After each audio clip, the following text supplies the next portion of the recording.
Buongiorno a tutti amici, bentrovati sul canale. Se è la prima volta che siete qui, io mi chiamo Silvana. Oggi volevo parlarvi di un libro di un autore italiano contemporaneo che mi ha contattato tempo fa, quando io non avevo ancora il canale, un po' di anni fa, su un altro social. Mi ha mandato il PDF del suo libro, che era il primo, all'epoca non ne aveva ancora scritti altri, e mi ha chiesto cosa ne pensavo. Io, a dire la verità, per un po' non l'ho letto dopo un po', e mi è piaciuto, devo dire, e quindi volevo spiegarvi perché. L'ortofascista Ernesto Masina è un autore lombardo che vive dalle parti di Varese. Lui stesso si definisce un vecchietto dedito alla scrittura che a 76 anni, stanco di leggere i libri di altri con trame complicate, ha deciso di scriverne lui.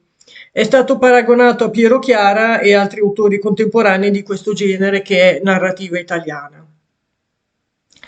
L'autore è lombardo, il romanzo si svolge durante il periodo della guerra, della seconda guerra mondiale, anni 40-45, nella campagna bresciana, e racconta la vita delle famiglie dei personaggi che vivevano qui. Non è un romanzo storico, anche se in maniera abbastanza collaterale tange anche la storia contemporanea dell'epoca.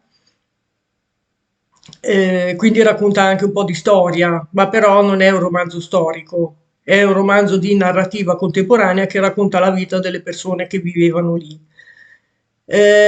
Io l'ho trovato molto interessante anche per ragioni autobiografiche, nel senso che mio papà era coetaneo di questo signore, entrambi del 1935. Lui era nato a Milano, ma la famiglia di mio nonno erano bergamaschi, e quindi questo libro si svolge nel bresciano, invece i parenti di mio papà erano bergamaschi. Durante la guerra mio papà è stato sfollato dai suoi zii su nella Bergamasca per un anno, e mi raccontava un po' di cose di quella zona, che ho trovato, diciamo, in maniera molto simile in questo romanzo, perché vabbè, il bresciano, il bergamasco, però la zona era quella. E il periodo era quello. Questi due signori erano contemporanei, entrambi del 35, quindi ci ho trovato molte similitudini. Nelle cose che ho letto in questo romanzo c'erano anche molto simili delle cose che mi ricordavano la mia famiglia, e quindi l'ho trovato molto bello anche per questo. Racconta la vita del periodo della seconda guerra mondiale in campagna, nel nord Italia, diciamo.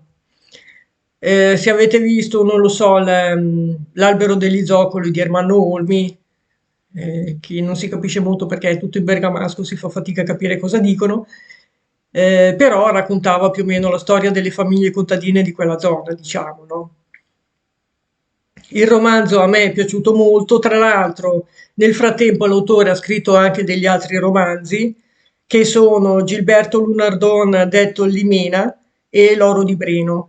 Io ho trovato questi romanzi, che io non ho letto, però comunque l'autore devo dire che è molto bravo. Non ho il libro qui da mostrarvi perché mi aveva mandato lui il PDF e non era ancora stato rilegato, diciamo. Però se vi capita ve lo consiglio, perché anche perché parla della... Intanto perché è un romanzo delle nostre parti, è un autore italiano, racconta la vita di famiglie italiane, è contemporaneo, per capire un po' anche della nostra storia, e anche per sostenere gli autori di casa nostra un po'. Se l'avete letto, se lo leggete, fatemi sapere se è piaciuto anche a voi. Al prossimo video, a presto. Ciao, grazie per la visione.